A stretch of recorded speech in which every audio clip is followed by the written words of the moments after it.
কাৰ্যসূচী যিটো হ'ল হাতত লৈছিলোঁ সেইটো আমাৰ সভাপতি মহোদয়ে অৱগত কৰাইছে। তো ইয়াত আৰু মই বিশেষ নকওঁ, মই এইটোৱে ক'ম যে আমি আজি 98 চনৰ 1 জানুৱাৰীৰ দিনা আমাৰ মাননীয় মমতা বেনাৰ্জীয়ে এই তৃণমূল কংগ্ৰেছৰ ভেটি স্থাপন কৰিছিলে। তাৰে এখোজ দুখোজ কৰি আজি 24তম দিৱস পালন কৰি 25ত ভৰি দিলে। আজি ইমান দুখ কষ্টৰ মাজত পশ্চিমবংগৰ 34 বছৰীয়া CPM পাৰ্টিৰ ৰাজত্ব উৎখাত কৰি আমাৰ মাননীয় মমতা বেনাৰ্জীয়ে চৰকাৰ গঠন কৰিলে।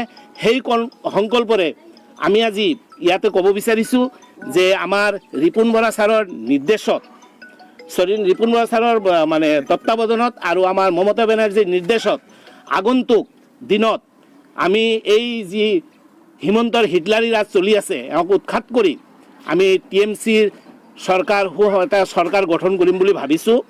লগতে আমাৰ আগন্তুক BTR ইলেকশ্যনত আমাৰ চিফ কনভেনাৰ ছাৰ লাইফুং ছাৰৰ নেতৃত্বত এটা চৰকাৰ গঠন কৰিম বুলি আমি এটা সংকল্প লৈছোঁ।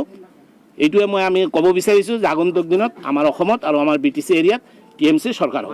অভিযান যিটো কৰিছে সেইটো আমাৰ মইতো আগতে ক'লোঁ যে হিটলাৰী ৰাজ চলি আছে।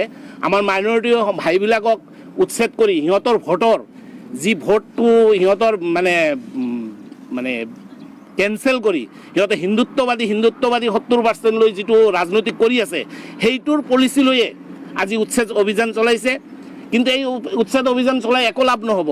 আমাৰ মাইনৰিটি ভাইবিলাকে এইবাৰ দেখুৱাই দিব সিহঁতৰ 30% ভোটৰ কি কাম কি ভেলু, সেইটো এইবাৰ আমাৰ হিটলাৰী চৰকাৰে গম পাব।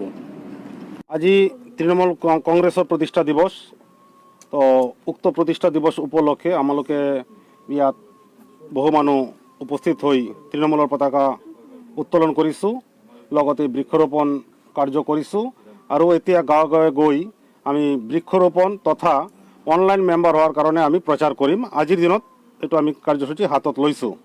আমালোকৰ TMCৰ ভাল প্ৰভাৱ পৰিব। চৰকাৰে যিমানেই কাটছাট কৰক না কিয়, কোনো নিৰ্ধাৰণ কি কৰে কৰক, আমি ভয় নকৰোঁ। আমাৰ কমচে কম কোকৰাঝাৰ জিলাত আমি যিহেতু কোকৰাঝাৰ জিলা দায়িত্ব লৈছোঁ আমি সকলোৱে, তো কোকৰাঝাৰ জিলা আমাৰ 5 নং সমষ্টিৰ পৰা TMCৰ কেণ্ডিডেট ওলাবই ওলাব। BJP কওক, EPPL কওক, BPF কওক, কোনো কংগ্ৰেছ কওক, কোনো ৰাখিব নোৱাৰিব। মানে আগন্তুক ইলেকশ্যনত আপোনালোকৰ কেণ্ডিডেট থাকিব? হয় আমাৰ MP কেণ্ডিডেট থাকিব। আমাৰ সন্মানীয় প্ৰেচিডেণ্ট বৰা ছাৰে যাক দিব কিন্তু আমি জিকাই দিম। যেহেতু আজি আপোনালোকৰ 24তম দিৱস উদযাপন কৰা হ'ল, আজি যেহেতু নতুন বছৰ ভৰি দিল, এই সম্পৰ্কে ৰাইজক বা অসমবাসীক কি বাৰ্তা দিব? বাৰ্তা এইটোই, আমাৰ অঞ্চলত গাঁৱে ভূঞে তৃণমূল প্ৰেমী মানুহ একদম মানে ঘৰে ঘৰে আছে। আৰু এটা কথা আছে, হাতে হাতে গাছ ফুল, ঘৰে ঘৰে তৃণমূল।